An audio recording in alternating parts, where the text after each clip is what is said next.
अस्सलाम वालेकुम दोस्तों, वेलकम टू माय चैनल। अच्छा, पीटीडब्ल्यू का आज इंटरव्यू के बारे में जो है वो क्वेश्चंस आंसर होंगे। और ये वो क्वेश्चन एंड आंसर्स हैं जो बहुत ज़्यादा जो है वो इंटरव्यू में पूछे जाते हैं। इससे पहले आप आगे चलें, मेरी इस चैनल को लाजमी लाइक कमेंट और सब्सक्राइब ज़रूर कर दें। और ये वीडियो मैं दोबारा बना रहा हूँ, इससे पहले भी मेरा चैनल था वो अनफॉर्चुनेटली यूट्यूब ने रिमूव कर दिया। शायद मैंने जो है वो कुछ एआई से कंटेंट जनरेट करवा के लगाया हुआ था, लेकिन अब जो है वो काफ़ी मुझे मैसेजेस आ रहे थे व्हाट्सएप पे कि आप जो है वो वीडियोस कहाँ चली गई थी पीटीडब्ल्यू और फायर वॉचर की। तो मैं ये पीटीडब्ल्यू की पहली वीडियो बना रहा हूँ। इंटरव्यू की एक दो वीडियोस और बनेंगी तो आपका कंप्लीट जो है वो पीटीडब्ल्यू के इंटरव्यू की क्वेश्चन एंड आंसर सीरीज मुकम्मल हो जाएगी। अगर आप इन वीडियोज़ को देख लें तो इंशाल्लाह आपका जो है वो इंटरव्यू ईजिली क्लियर हो सकता है। अच्छा, इस चैनल को भी लाजमी कमेंट्स सब्सक्राइब कर दें, और अगर कोई क्वेश्चन पूछना है तो कमेंट भी कर दें। और व्हाट्सअप नंबर मेरा इसके बायो में दिया हुआ है यूट्यूब के डिस्क्रिप्शन में, तो वो भी आप मुझे व्हाट्सएप पे भी रब्ता कर सकते हैं। अच्छा, जो पहला क्वेश्चन पूछा जाता है ज़्यादातर, वो यह है व्हाट इज़ परमिट। परमिट वैसे होता क्या है, ये भी आसान सा क्वेश्चन है। तो परमिट जो है वो बेसिकली एक डॉक्यूमेंटेड जो है वो सेफ्टी कंट्रोल सिस्टम होता है, use to ensure that high risk activities are carried out under controlled and safe conditions। Basically ये एक डॉक्यूमेंट्स होता है जिस पे मतलब हर किस्म की एक्टिविटीज़ को किस तरह करना है, उनको सेफ्टी प्रोटोकॉल्स के साथ कैसे मुकम्मल करना है, वो सारी चीज़ें उस परमिट टू वर्क में यानी पीटीडब्ल्यू इसमें परमिट में मेंशंस होता है। और अगर आप उस परमिट के मुताबिक सारी चीज़ें फॉलो करेंगे तो आपको जो है वो इसके हर्ट के चांसेस या रिस्क जो है वो बहुत ज़्यादा कम हो जाता है। और परमिट जो है वो क्या होता है, कैसे फिल किया जाता है, इसकी भी मैं एक वीडियो प्रॉपर आपको परमिट फिल करके समझाऊंगा। उसमें ए टू जी जो जो भी एक्टिविटीज़ हैं वो सारी आपको बताऊंगा। तो आप जो है वो लाजमी ये वीडियो भी मुकम्मल देखें, और वो भी जब आएगी तो मुकम्मल देखेंगे तो आपको पीटीडब्ल्यू का तकरीबन सब कुछ पता चल जाएगा। अच्छा, परमिट जो है वो एक डॉक्यूमेंटेड फॉर्म होता है जिसमें जो भी हम एक्टिविटी परफॉर्म करेंगे वो चीज़ मेंशन होती है, उसके लिए कौन कौन से डॉक्यूमेंट्स रिक्वायर होते हैं वो मेंशन होता है। और ये एक्टिविटी किस इक्विपमेंट में, किस टाइम पे, कितने लोगों के साथ करनी है, वो सारी की सारी चीज़ें जो हैं वो मेंशन होती है। तो basically a permit work is a documented safety control system used to ensure that high risk activities are carried out under controlled and safe conditions. अच्छा, नेक्स्ट है how many types of permits. Permits कितनी types के होते हैं? वैसे main तो दो ही होते हैं, कोल्ड वर्क परमिट और हॉट वर्क परमिट ही। लेकिन इसके अंदर जो है वो मल्टीपल और भी परमिट्स आ जाते हैं, like hot work permit, cold work permit, confined space entry permit भी होता है, electrical work permit, excavation permit, work at height permit, chemical handling permit, radiography permit, isolation यानी लोटो परमिट, उसके बाद लिफ्टिंग ऑपरेशन का परमिट होता है, हॉट टैपिंग परमिट होता है, व्हीकल एंट्री परमिट होता है। अब ये परमिट कहाँ कहाँ और कब यूज़ होते हैं, इसकी मैं जो है वो नेक्स्ट एक परमिट प्रॉपर फिल करके आपको बताऊंगा, और साथ साथ ये चीज़ें एक्सप्लेन करूंगा तो आपको अच्छे से समझ आ जाएगी। अच्छा, मेरी शायद वॉइस थोड़ी स्पीड में हो तो उस चीज़ को आप एडजस्ट कर लें। अच्छा, नेक्स्ट है what is the validity of a work permit. एक वर्क परमिट की वैलिडिटी जो है वो कितनी होती है, यहाँ ये बहुत इंपॉर्टेंट है और कई मरतबा पूछा जाता है। यूजुअली जो है वो 12 घंटे की वैलिडिटी होती है, 12 आवर्स की। Depending on the conditions and procedures may be revalidate for the next shift. अच्छा, जो वर्क परमिट की ऑफिशियल वैली टाइम होता है वो ज़्यादा से ज़्यादा जो है वो 12 घंटे का वर्क परमिट होता है। लेकिन अगर आपकी जॉब जो है वो सेम हो और उसके बाद वेदर कंडीशन भी सेम हो, लोकेशन भी सेम हो, तो फिर आप अगले 12 घंटे यानी अगली शिफ्ट तक भी उसे एक्सटेंड यानी रीवैलिडेट करवा सकते हैं। यानी इसका बेस जो टाइम है वो 12 घंटे है, लेकिन एक्सटेंड हो सकता है नेक्स्ट 12 घंटों तक। अच्छा, उसके बाद what is LOTO, why it is important. LOTO क्या है? ये basically lock out tag out कहते हैं लोटो को, और आजकल जो है वो LTNT या लोटोटो भी इसे कहते हैं, यानी कि lock out, tag out and try out. अच्छा, पहले लोटो को देखते हैं। लोटो बेसिकली जो है वो एनर्जी को आइसोलेट कर देना है ताकि कोई प्री एक्सीडेंटल जो है वो स्टार्टअप ना हो।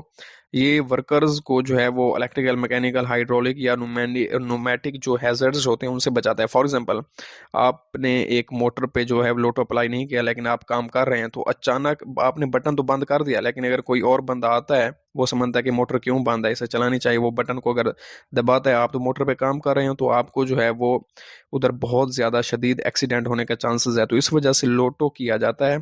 यानी कि आप अगर मोटर पे काम कर रहे हैं तो वो सिर्फ बटन बंद नहीं करेगा, बल्कि बटन बंद करके आप उस पर टैग भी लगाएंगे लोटो का कि ये भाई लोटो इस पे अप्लाई किया हुआ है, तो आप इसको बटन को ऑन नहीं कर सकते।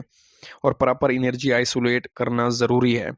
अच्छा, लो टो यानी LT anti lockout, Troy out and tag out. अब जो है, जो लोटो हो गया उसको आपने ना बटन दबा के चेक भी करना है कि कहीं मोटर चाल तो नहीं, क्योंकि आपने बटन दबाया है, उसके साथ आपने उसका एनर्जी सोर्स भी रिमूव कर दिया है। तो अब अगर बटन अब दबाते भी रहें तो मोटर नहीं चलेगी, क्योंकि आपने उसकी तार जो है वो अलहदा कर दिया, काट दिया या जो भी किया है। तो अब वो उस चीज़ को कहेंगे LT एंटी यानी लॉकआउट, टैग आउट। लोटो कर दिया, उसके बाद ट्राई आउट, आपने ट्राई करके चेक भी किया कि मोटर स्टार्ट नहीं हो रही। तो ये बहुत सेफ तरीन तरीका है, इससे तकरीबन जो है वो एक्सीडेंटल स्टार्टअप बिल्कुल भी नहीं होता। ये लोटो है, नई टर्म LT एंटी लोटोटो। तो आप लोटोटो को भी प्रिपेयर करें, लोटो पुरानी टर्म हो गई है। अच्छा, उसके बाद है what checks do you perform before receiving a permit. अच्छा, परमिट आप रिसीव करने से पहले क्या क्या चीज़ें देखेंगे। अच्छा, आपने ना सबसे पहले देखनी है कि जॉब लोकेशन आपने वेरीफाई करनी है कौन सी है। एज अ परमिट रिसीवर आपको पता होनी चाहिए कि जॉब जो है वो किस जगह आपने करनी है, कौन सा इक्विपमेंट है, कौन सा एरिया है, और उस जॉब की जो लोकेशन है वो कैसी है, हाउस कीपिंग, हर चीज़, सारी चीज़ें आपने मेंशन करनी है। एज अ परमिट रिसीवर आपको ये चीज़ें पता होनी चाहिए। उसके बाद जॉब लोकेशन आपने वेरीफाई कर ली, उसके बाद आइसोलेशन और गैस टेस्ट भी आपने लाजमी करना चाहिए। ये भी चेक करना है कि आइसोलेशन टैग लगे हुए हैं प्रॉपर, आपने जिस भी इक्विपमेंट में काम किया उसका लोटोटो हुआ पड़ा है।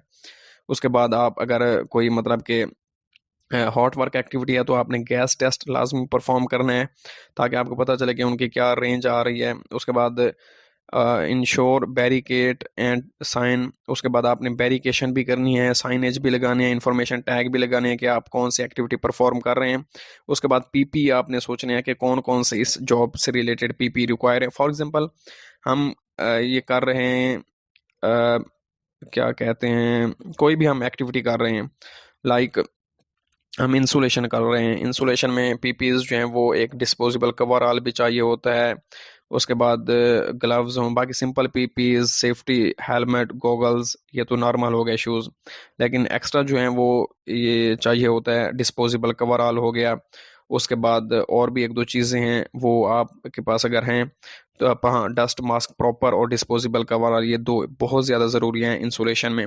तो ये आपने PP भी आपने इंश्योर करने हैं। उसके बाद है इंस्पेक्ट टूल्स एंड इक्विपमेंट। हाँ, जो भी टूल्स आप यूज़ करें उसको आपने चेक भी करना है कि आया कि वो आउटडेटेड तो नहीं है, वो ख़राब तो नहीं है, रस्टी तो नहीं है, वो प्रॉपर वर्किंग कंडीशन में है, तो ही आप इजाज़त दें। उसके बाद confirmed control measures are implemented. उसके बाद आपने ये भी देखना है कि ये सारी चीज़ें आपने चेक की हैं, अब ये चीज़ें आप इम्प्लीमेंट कर सकते हैं, क्योंकि परमिट रिसीवर की ही सारी रिस्पॉन्सिबिलिटी होती है। अगर आपकी जगह पे कोई भी इंसिडेंट एक्सीडेंट हुआ है तो वो सारा आपके खाते में जाएगा और आपने उसकी पेशें भुगतनी है। तो बेहतर ये है, जो चीज़ें परमिट में मेंशन है आप उन चीज़ों को एक दफ़ा अच्छे से चेक करें, यानी जॉब लोकेशन का पता हो, आइसोलेशन का पता हो, भाई आइसोलेशन हुई पड़ी है। उसके बाद लोटोटो के टैग्स आपने देखने हैं, गैस टेस्ट, पेरिकेशन, PP, ये सारी चीज़ें आपने देखनी है। अच्छा, नेक्स्ट क्वेश्चन है what are the conditions for issuing a hot work permit. Hot work permit को इशू करने की क्या कंडीशंस हो सकती हैं। अ, उसके बाद मतलब क्या कंडीशन, एक तो ये है कि अगर हॉट वर्क एक्टिविटी है तो फायर फाइटिंग इक्विपमेंट आपके मतलब अवेलेबल होना चाहिए आपकी मतलब लोकेशन के करीब। उसके बाद एरिया जो है वो फ्री फ्रॉम फ्लेमेबल मटेरियल्स, हाँ, जहाँ आप काम कर रहे हैं, अगर हॉट वर्क एक्टिविटी कर रहे हैं तो उधर फ्लेमेबल मटेरियल्स कोई भी नहीं होना चाहिए, और ना ही फ्लेमेबल कोई भी डेब्रिज वगैरह होना चाहिए। आपने प्रॉपर उस चीज़ को साफ करके रिमूव करके बाद में हॉट वर्क एक्टिविटी की करनी चाहिए, क्योंकि अगर थोड़ा सा भी स्पार्क हुआ तो वो बहुत बड़ा जो है एक्सप्लोजन का सबब बन सकता है। उसके बाद गैस टेस्ट आपने करना है, लेस देन 10 जो है वो LEL होना चाहिए, PPM होना चाहिए, फायर वॉच मस्ट प्रेजेंट होना चाहिए हॉट वर्क एक्टिविटी में। उसके बाद valid hot work permit display किया होना चाहिए, आप जो भी लोकेशन आप जहाँ काम करें आपके पास वैलिड वर्क परमिट हो, जो आप उधर अपनी जॉब लोकेशन पे भी उसको लटका सकते हैं, ताकि आने वाला देख सके कि ये कौन सी जॉब एक्टिविटी परफॉर्म हो रही है। अच्छा, नेक्स्ट है what is difference between hot work and cold work. ये तो बहुत आसान डिफरेंस और पूछा भी जाता है। और बहुत सारे नमूनों को ये चीज़ भी नहीं पता होती कि हॉट वर्क और कोल्ड वर्क क्या होता है। तो हॉट वर्क जो है वो जो भी स्पार्क वगैरह प्रोड्यूस करे या हीट प्रोड्यूस करे, वेल्डिंग, कटिंग, ग्राइंडिंग, जहाँ भी स्पार्किंग का चांस हो, आग का खतरा हो, वो हॉट वर्क एक्टिविटी होती है।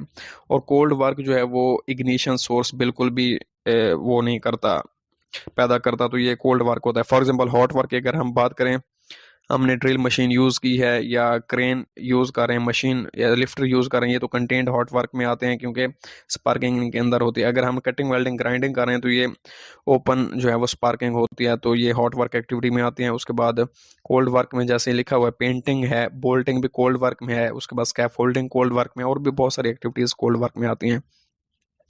अच्छा, नेक्स्ट क्वेश्चन है what is an excavation permit. Excavation यही जो खुदाई जिसे हम उर्दू में कह सकते हैं, उसका परमिट मतलब क्या है।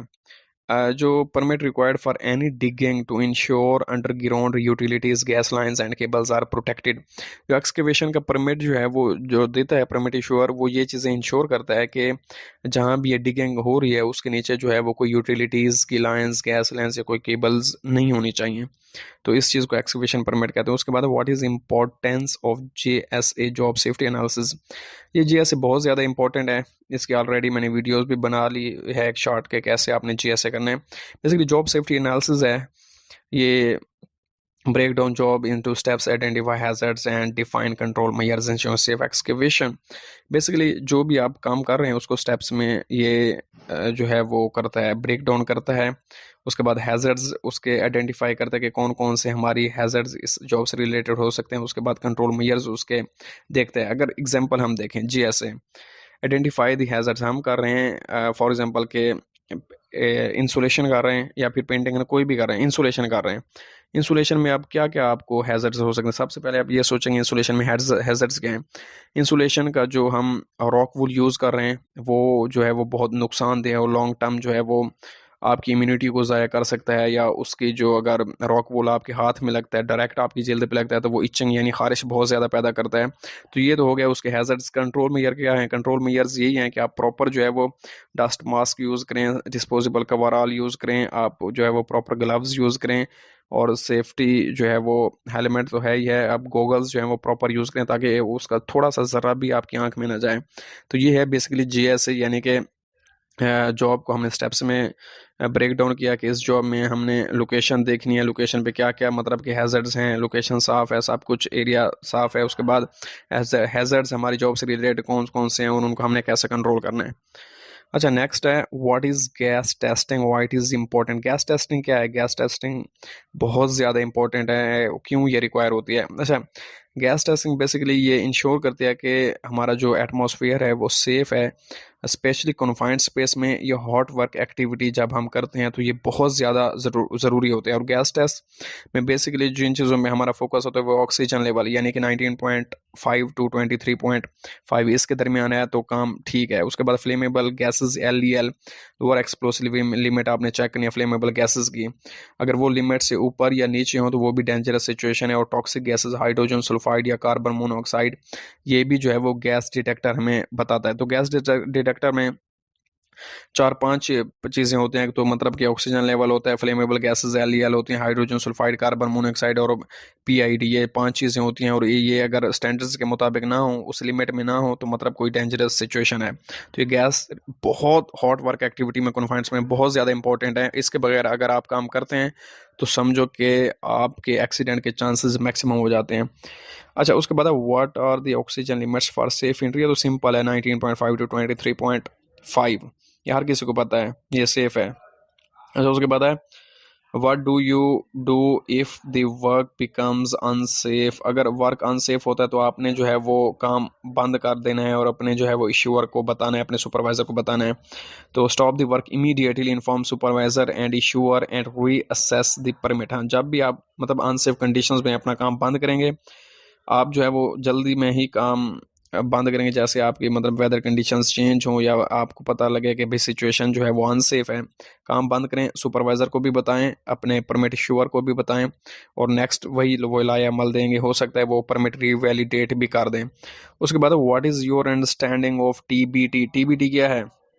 TBT तो हर किसी को पता है, ये एक सेफ्टी जो है वो ब्रीफिंग होती है जो हैज़र्ड्स और कंट्रोल्स मेजर्स को डिस्कस करते हैं कोई भी काम एक्टिविटी करने से पहले। और वर्कर्स जो, ताकि वो समझ लें कि हम जो काम कर रहे हैं इसमें क्या रिस्क है और इसके कंट्रोल मेजर्स क्या हैं। फॉर एग्जांपल स्कैफोल्डिंग आप कर रहे हैं, आपने स्कैफोल्डिंग से पहले अपने जो है वो टीम को ये लाजमी बताना है कि हमारा वर्क एट हाइट हाइट कितनी ऊपर है। आपने प्रॉपर जो है वो सेफ्टी हार्नेस यूज़ करने हैं, लेन या यार्ड्स यूज़ करने हैं, प्रॉपर 3 पॉइंट कॉन्टैक्ट यूज़ करने हैं और इम्पैक्ट ये ग्लव्स यूज़ करने हैं। जो जो भी चीज़ें रिक्वायर हैं वो बतानी है, पीपीज कौन कौन से रिक्वायर हैं, और इन केस अगर आप फॉलो नहीं करते हैं तो अगर आप हाइट से गिरते हैं तो आपको क्या नुकसान हो सकता है और क्या, ये चीज़ें सारी मतलब आपने टीबीटी में ही बतानी होती हैं। और बेहतर ये है कि आप अगर कोई प्रीवियस इंसिडेंट जो एक दिन पहले हुआ है या नियर मिस भी हुआ है तो वो भी बता दें, वो ज़्यादा इफेक्टिव हो जाता है। बेसिकली आपने अपनी टीम को बताना होता है कि हमने ये जॉब करनी है, इसमें क्या हैजर्ड्स हैं और इसके कंट्रोल मेजर क्या है। उसके बाद व्हाट इज़ कन्फाइंड स्पेस, बहुत इंपॉर्टेंट है, बहुत मतलब पूछा जो तो बहुत आसान है। अच्छा, बेसिकली हम तीन जो हैं वो इसमें कंडीशंस होते हैं। कन्फाइंड स्पेस जो है वो एक लिमिटेड एंट्री एग्जिट होती है, उसके बाद not designed for continuous occupancy और मे कंटेन हैजर्डस एटमॉस्फेयर, इसको हम कहते हैं कन्फाइंड स्पेस। यानी कि कन्फाइंड स्पेस एक ऐसी जगह है जो कि बहुत ज़्यादा जो है वो तंग जगह होते हैं, जहाँ हम लिमिटेड एंट्री एग्जिट होती है और आम इंसान जो है वो बार बार मतलब नहीं आ जा सकता। Not designed for continuous occupancy, और इसमें जो है वो हैजर्डस एटमॉस्फेयर यानी कि टॉक्सिक गैसेस वगैरह भी होती हैं, तो ये कॉन्फाइंड स्पेस होती है। फॉर एग्जांपल टैंक्स हो गए, मेन होल्स हो गए, रिएक्टर्स, वेजल्स, ड्रम्स और भी बहुत सारी चीज़ें, कोई भी मतलब चीज़ जिनमें ये थ्री कंडीशंस अप्लाई हों वो कॉन्फाइंड स्पेस ही होगी। अच्छा, उसके बाद है what do you check in tools before use. अच्छा, कोई भी टूल्स आप यूज़ करने से पहले क्या चीज़ें चेक करेंगे।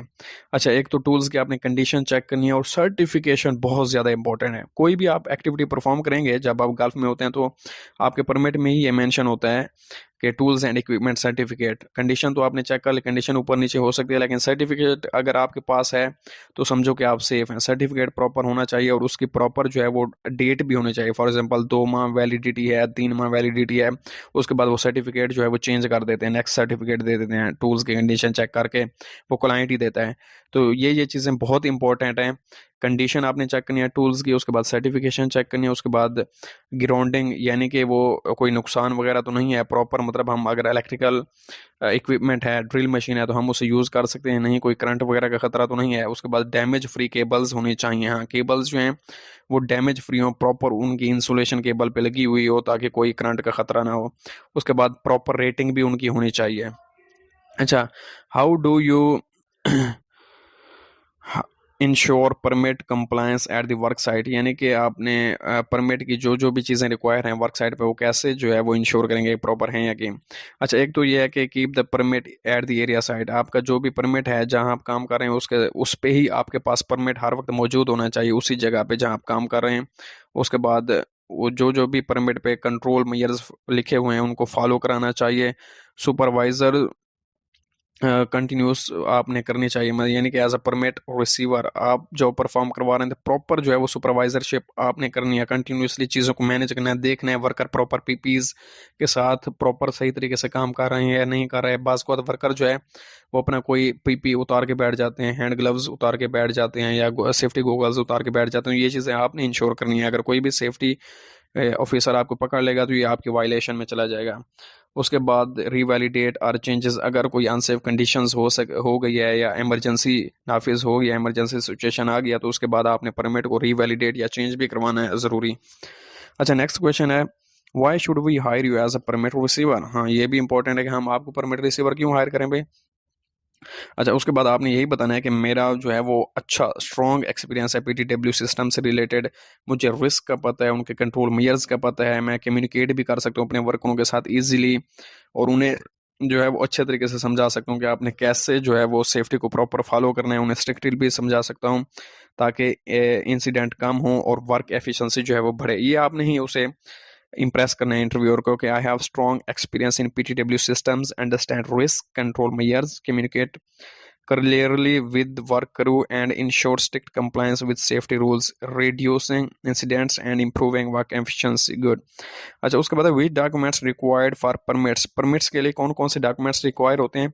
अच्छा, ये वैसे मैं नॉर्मल जो है वो 6-7 बता देता हूँ, लेकिन हर परमिट की अलग कंडीशंस होती है और उसके साथ जो है वो अलग रिक्वायर्ड एडिशनल डॉक्यूमेंट्स होते हैं। वैसे नॉर्मली जो है वो एक तो रिस्क असेसमेंट होती है जॉब सेफ्टी एनालिसिस GSA भी होती है, गैस टेस्टिंग रिकॉर्ड GTR भी होता है, इमरजेंसी रेस्क्यू प्लान भी होता है, वर्क मेथड स्टेटमेंट WMS भी होता है, प्लान एंड इंस्ट्रूमेंट डायग्राम, हाँ PID ये भी इंपॉर्टेंट ये भी होती है।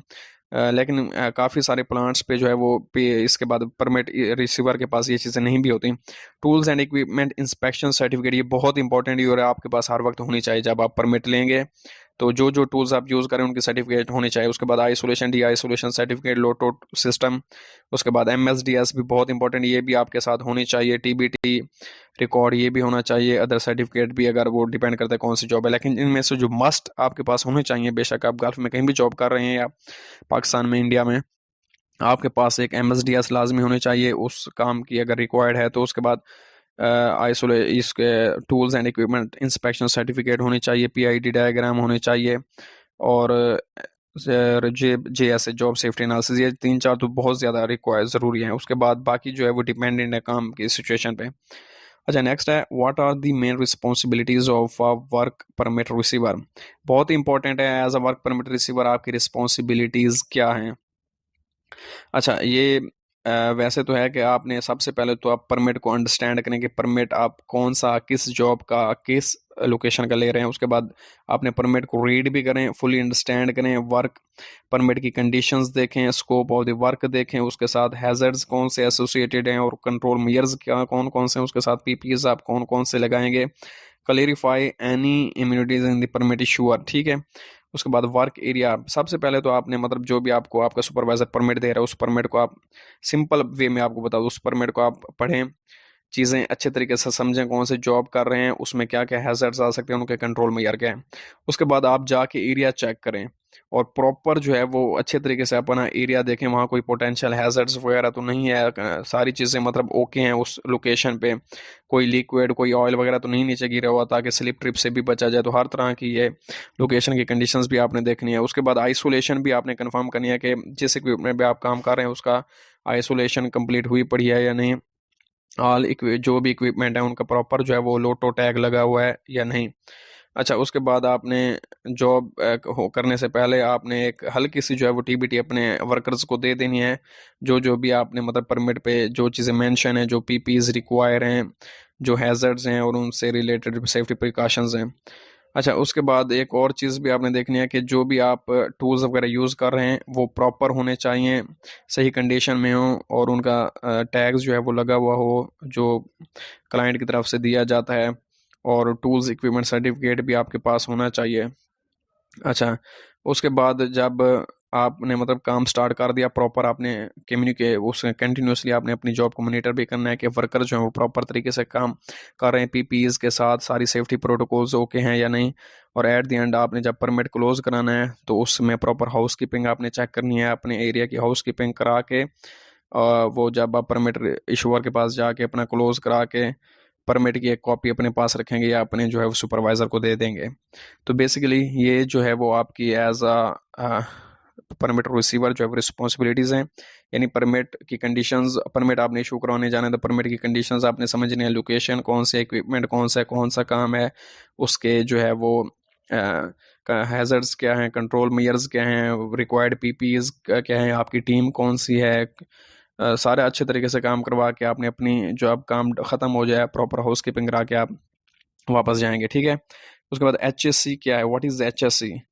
HSC सिंपल डेफिनेशन ये है कि HSC जो है वो लोगों को जो है वो नुकसान पहुंचाने से रोकने का एक सिस्टम है, यानी कि HSC preventing people from being harmed or work by becoming ill or taking the right precautions and provide safe working environment. यानी कि ये HSC एक ऐसी चीज़ है कि जो लोगों को नुकसान से बचाती है और उनको हर किस्म की बीमारी से भी बचाती है और अच्छे फैसले करती है ताकि आप जो है वो एक सेफ इन्वायरमेंट में काम कर सकें। अच्छा, उसके बाद हेल्थ क्या है। हेल्थ बेसिकली जो है वो absence of diseases plus mental physical and social wellbeing. एक कोई भी आपको बीमारी नहीं है, आप मेंटली फिजिकली फिट हैं, तो ये मतलब हेल्थ है। उसके बाद व्हाट इज सेफ्टी, ये जो अब 3-4 क्वेश्चंस हैं, ये फायर वाचर क्वेश्चन में भी पूछे जाते हैं। सेफ्टी जो है वो absence of uncontrolled hazards, unacceptable और सिग्निफिकेंट रिस्क या freedom from those conditions which can cause incident accident. Safety यही है कि हर उस तरह के इंसिडेंट और एक्सीडेंट से फ्री वाली जो भी कंडीशन है तो सेफ्टी कहते हैं। अच्छा, नेक्स्ट क्वेश्चन हमारा है व्हाट इज हैजर्ड। ये भी फायर वाचर के इंटरव्यू में भी पूछा जाता है कि something with the potential to cause और harm of any kind such as injury to people, damage to equipment और इन और प्रॉपर्टी। बेसिकली हैजर्ड जो है वो कोई भी ऐसी चीज़ जो नुकसान पहुंचाने की वो है अहलियत रखती हो लेकिन एज सच नुकसान पहुंचाए ना, उसे हैजर्ड्स कहते हैं। यानी कि वो नुकसान पहुंचा सकती थी। एक वायर एग्जांपल के तौर पर लेते हैं कि ये जैसे electricity, welding machine, knives, vibration. एक वर्कर है, नीचे एक वायर पड़ी थी, केबल, इलेक्ट्रिक केबल, तो वो उससे टकरा के नीचे गिर गया लेकिन उसे नुकसान कोई नहीं हुआ। लेकिन वो नीचे जो केबल पड़ी है वो भी ऐसा समझो हैजर्ड है कि वो नीचे तो गिरा है लेकिन उसे नुकसान नहीं हुआ। तो बेहतर है कि वो नीचे ना ही पड़ा हो ताकि हैजर्ड बिल्कुल भी ना हो। रिस्क क्या है? रिस्क बेसिकली जो है वो कम्बिनेशन है likelihood of harm to occur and severity of that harm. यानी कि किस कदर जो है वो नुकसान पहुंच सकता है और किस शिद्दत के साथ ये नुकसान हो सकता है, उसे जो है हम रिस्क कहते हैं। जैसे मैंने अभी बताया है कि वर्किंग एट हाइट भी रिस्क है, कॉन्फाइंड स्पेस एंट्री और वेल्डिंग का काम भी रिस्क है। अब नीचे जैसे मैंने बताया कि केबल पड़ी हुई है, उसे बंदा टकराया है तो ये रिस्क ही है। अगर नीचे तो गिरा है लेकिन चोट नहीं पहुंची तो वो मतलब कि इंसिडेंट या नियर मिस में भी वो डेफिनेशन में यही काउंट होगा। अच्छा, नेक्स्ट क्वेश्चन है what is risk assessment. Risk assessment क्या है? रिस्क असेसमेंट बेसिकली एक सिंपली जो है वो careful examination of what in your work could cause harm to people so that you can compare whether you have taken sufficient precautions और should do more to prevent from harm, focusing on significant risk not trivial. Basically risk assessment जो है वो एक simply careful examination है। आपने जो है वो ये देखना है कि आप एक उसे केयरफुली एग्जामिन करना है अपने काम को। आपके कौन यानी कि जॉब एक्टिविटी में कौन सी ऐसी चीज़ें हैं जो कि नुकसान पहुंचा सकते हैं इक्विपमेंट को, लोगों को। तो ये चीज़ें आपने देखनी है और आपने प्रॉपर तरीके से जो है वो प्रिकॉशंस आपने सेट की भी हैं कि नहीं। फॉर एग्जांपल आप कोई एक्टिविटी कर रहे हैं, आपने देखना है कि उस एक्टिविटी में जो है वो कौन कौन से हैजर्ड्स इन्वॉल्व हैं और उनका सेफ्टी प्रिकॉशंस क्या है और आपने प्रॉपर वो सेफ्टी प्रिकॉशंस को फॉलो किया भी है या नहीं, वो इम्प्लीमेंट किए हैं या नहीं। ये सारी चीज़ें आएंगी रिस्क असेसमेंट में। अब नेक्स्ट बहुत इंपॉर्टेंट क्वेश्चन है how many steps of risk assessment. Risk assessment के बेसिकली जो है वो 5 स्टेप्स हैं। सबसे पहले आइडेंटिफाई द हैजर्ड्स, पहले आपने हैजर्ड्स को आइडेंटिफाई करना है। Decide who might be harm and how, उसके बाद आपने देखना आइडेंटिफाई द हैजर्ड्स, आपको पता चल गया। अब ये आपने सोचना है कि कौन किसको नुकसान हो सकता है और कौन नुकसान पहुंचा सकते हैं, यानी कौन सा ऐसा हैजर्ड से नुकसान पहुंचाएगा और कौन लोग हैं जिनको नुकसान पहुंचेगा। जाहिर सी बात है वर्करों को ही नुकसान पहुंचेगा। Evaluate the risk and decide on precautions, उसके बाद record your findings and implement them. आपने रिस्क को इवैल्यूएट करना है और प्रिकॉशन, सेफ्टी प्रिकॉशंस सेट करनी है। उसके बाद अपनी फाइंडिंग्स को आपने जो है वो लिखना है, रिकॉर्ड करना है और उसको इम्प्लीमेंट भी करवाना है। और review your assessment and update if necessary, आपने अपनी असेसमेंट को रिव्यू भी करना है अगर नेसेसरी हो तो। उसके बाद द नेक्स्ट क्वेश्चन है what is the difference between risk and hazards. Risk और हैजर्ड्स, हैजर्ड जो है वो something that has a potential to harm, risk is likelihood of hazards causing harm. यानी कि हैजर्ड जो है वो कोई भी ऐसी चीज़ है जो नुकसान पहुंचाने की पोटेंशियल यानी अहलियत रखती हो, जबकि रिस्क मतलब कितने % चांसेस हैं उस नुकसान के पहुंचने में। उसके बाद जो है वो नेक्स्ट वीडियो में मैं आपको 1-2 चीज़ें और बताऊंगा नेक्स्ट वीडियो में, बाकी कवर करेंगे। अभी इसमें काफ़ी वीडियो लंबी हो गई है तो यही इंपॉर्टेंट वीडियो, अभी इसी को देखें, इसी को प्रिपेयर करें और नेक्स्ट वीडियो में इंशाल्लाह हाजिर होते हैं। बाकी मेरे चैनल को लाइक, कमेंट और सब्सक्राइब ज़रूर कर दें। अल्लाह हाफिज़।